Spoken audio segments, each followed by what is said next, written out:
Your business coach has probably never run a business before. Now sit with that for just a second. The person you're paying to help you run your multi-million-dollar company has, in a whole lot of cases, never made a single payroll. They've never had to fire somebody before. They've never had a customer worth a quarter of their revenue call on a Friday afternoon and quit on them. It's like taking flying lessons from a guy who's only ever watched the safety videos. He could point out where the exits are, but he can't land the plane. Now, I've spent 20 years in the seat before I've ever coached anybody. I was the CEO of a chain with 20 plus locations, 3 different COO seats, the biggest of which was a $150 million company. I ran retail stores before that. So let me tell you what actually separates advice that works from advice that just sounds good in the room. Your coach, here's the thing about this whole space. It got totally flooded. Somewhere in the last 10 years, business coach stopped meaning the person who has actually run businesses and started meaning the person who has taken a course on coaching businesses. That's a big difference, right? I've got nothing against coaches as people. Some of these guys are super sharp, and some of them are genuinely taking care of the folks that they work with. But caring isn't the same as knowing.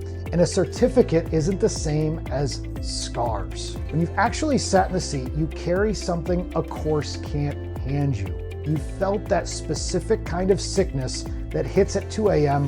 when money's tight and 40 people are counting on you to figure it out. You've had to look somebody in the eye and end their job. Somebody with a family. Somebody that you like. Somebody that you've made that call, turned out wrong, and then had to live with the wreckage of it on a Monday morning. That stuff never shows up on a slide. It shows up in the room, in the moment, when a founder is staring down a decision and needs someone who's actually been there to say, hey, listen, okay, here's what to do next. So let me give you a real one. I had a founder call me, commercial electrical company, about $5 million a year, 20 some guys in the field. Solid operator. He built the thing himself over the course of 15 years. And on a Thursday afternoon, his biggest customer called. The account was worth over $1.5 million a year, north of a quarter of his revenue annually. They got bought. The new owners brought in their own vendor, and he was out 90 days. He calls me that night, and I could hear it in his voice. That flat, faraway thing that happens when somebody's doing math they really don't want to do.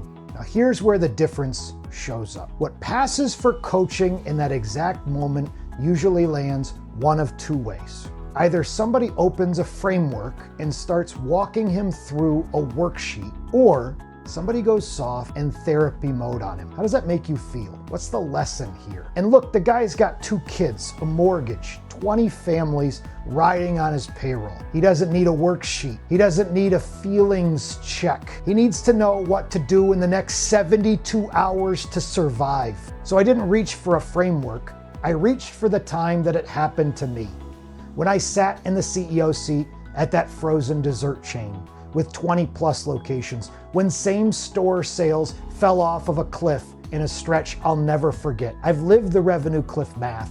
I know the moves, and more importantly, I know the moves you do not make when you're scared, because I made a few of them once and I paid for it. So here's what we actually did. The first thing, we did not touch the team that night. When you're panicked, every instinct says start cutting, announce something, make a big move so you feel like you're in control. That's the move that bleeds you out. Cut the wrong guy in week 1 and you're stuck. Because now you can't deliver the work that's going to replace the money you just lost. So we sat on it and we built a list. Every customer who'd left him in the last 3 years on halfway decent terms. There were 11. He was going to call all 11 personally that week. Not to sell, just to reconnect. Old relationships are the fastest revenue there ever is when you're in a hole. Faster than any ad you can run. And the last thing, we mapped his actual cash runway. Not the horror movie playing in his head, the real number on a spreadsheet. Turned out he had 7 months. Not the 6 weeks his gut was screaming at him. That one fact changed every decision that came after it. We got off the phone after about 40 minutes. He didn't feel great, but he felt aimed. And there's the difference. 2 quarters later, he'd replaced about 80% of that revenue. 3 of those 11 old customers came back on their own. He kept every single guy on his crew. He never made the panic cut. And I'm not telling you that to flex. I'm telling you that because not one piece of it came out of a book.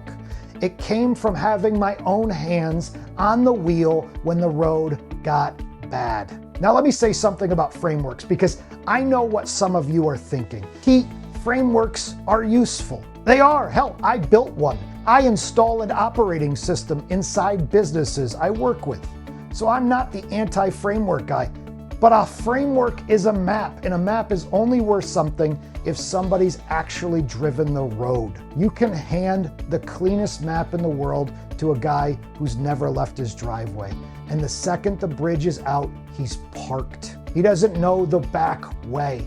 He doesn't know which detour floods when it rains. He's got no instinct, because instinct only comes from the miles. That's exactly what happens when somebody installs a system they've never had to run under real pressure. They can reach you in the meeting, they can teach you the meeting, they can teach you the worksheet, but when your numbers are ugly and 2 of your best people are at each other's throats and a client is threatening to walk, the worksheet doesn't save your ass. Knowing what to do saves it. And knowing what to do comes from having done it before. I've watched founders pay $2,000 a month for 6 months and not be able to name one thing that actually changed. Not because the coach was a bad person, but because the coach had never been in the chair. So all they had to give was theory, and they crossed their fingers and they hoped it stuck. Theory's cheap as hell. Everybody's got theory. The thing that's rare, the thing that you genuinely cannot fake, is having been there. So what does it really change having sat in the seat? 3 things,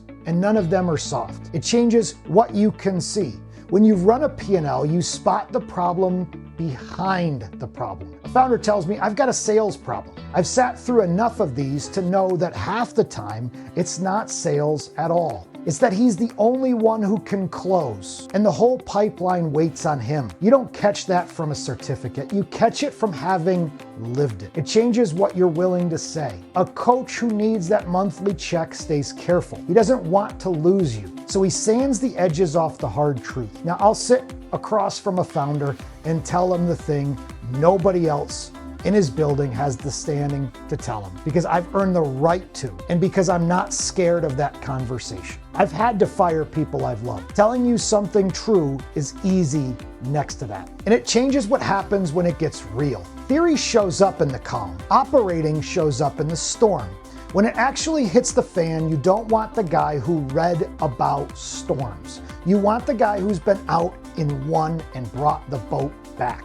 Okay, so how do you protect yourself? Because a lot of the people watching this have been burned already. You paid for help that went nowhere, and now you're gun shy. So that's fair, you should be.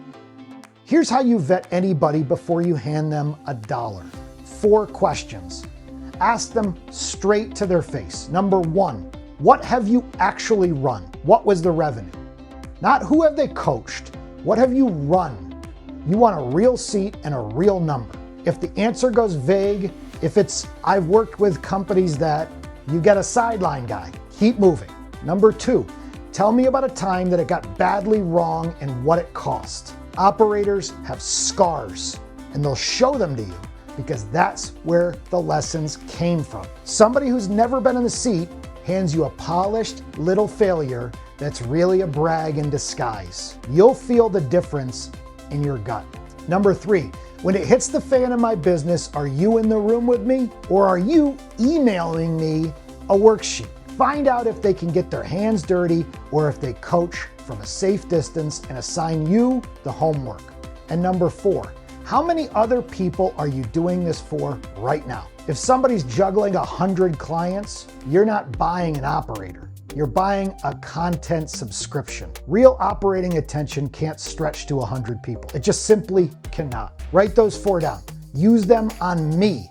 Use them on anybody who wants your money. The right person will love these questions because they've already got the answers. The wrong person will get squirmy, and the squirm will tell you everything that you need to know.